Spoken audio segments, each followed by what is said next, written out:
Les chasseurs maliens et le baobab.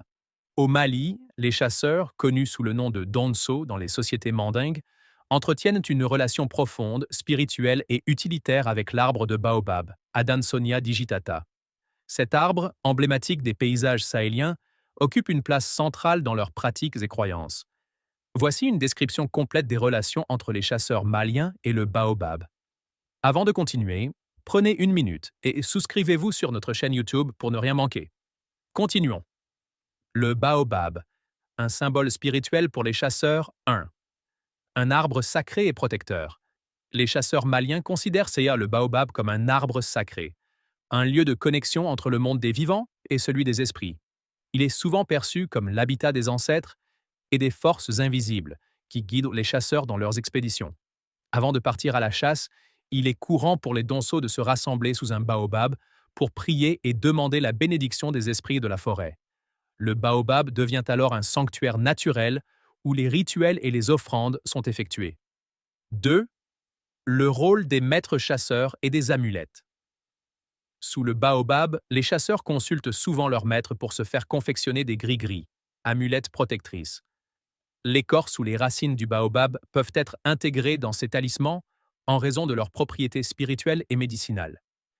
Ces amulettes sont censées protéger le chasseur des dangers physiques et mystiques rencontrés lors de la chasse. 3. Un point de transmission orale. Les baobabs sont souvent des arbres à palabres, où les chasseurs se réunissent pour partager des histoires, transmettre leur savoir et initier les jeunes à leur art. Ces récits renforcent l'identité des chasseurs et préservent leur rôle au sein de la communauté. Le baobab comme ressource pour la chasse et la survie. 1. Un arbre nourricier. Le baobab joue un rôle vital pour les chasseurs en tant que source de nourriture et d'énergie. La pulpe du fruit, riche en vitamines et sucres naturels, est consommée pour redonner des forces lors des longues expéditions. Les graines sont parfois grillées et utilisées comme complément alimentaire. 2. Un arbre médicinal. Les chasseurs utilisent diverses parties du baobab pour soigner leurs blessures et prévenir les maladies. L'écorce est préparée en décoction pour soigner les fièvres, les infections et les douleurs musculaires, fréquentes après une chasse. Les feuilles, riches en nutriments, servent à préparer des infusions ou des cataplasmes pour traiter les plaies ou calmer les inflammations. 3. Un refuge en pleine nature. Avec son tronc massif et creux, le baobab peut servir de refuge temporaire aux chasseurs, notamment pour se protéger des intempéries ou se cacher des animaux dangereux. Le baobab dans les rituels de chasse. 1. Cérémonie d'avant-chasse. Avant de partir en expédition, les chasseurs effectuent des rituels sous un baobab. Ces cérémonies incluent des prières et des libations, souvent à base de dolo, bière de mil, ou d'eau bénite, pour demander la bénédiction des esprits et garantir le succès de la chasse. 2. Rite de remerciement après la chasse. Après une chasse fructueuse, les chasseurs retournent sous le baobab pour remercier les esprits qui les ont guidés et protégés.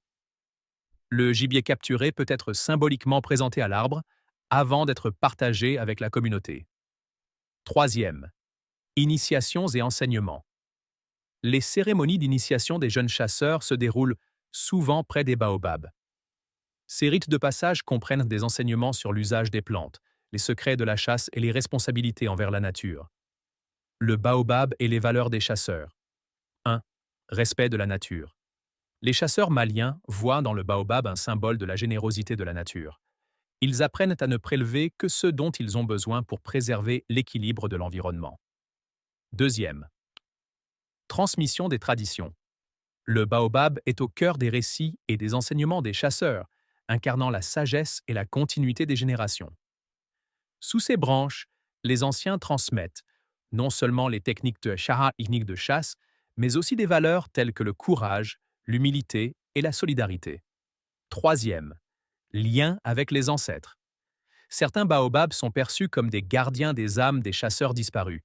Ils rappellent aux vivants que leur art est un héritage sacré, transmis de génération en génération.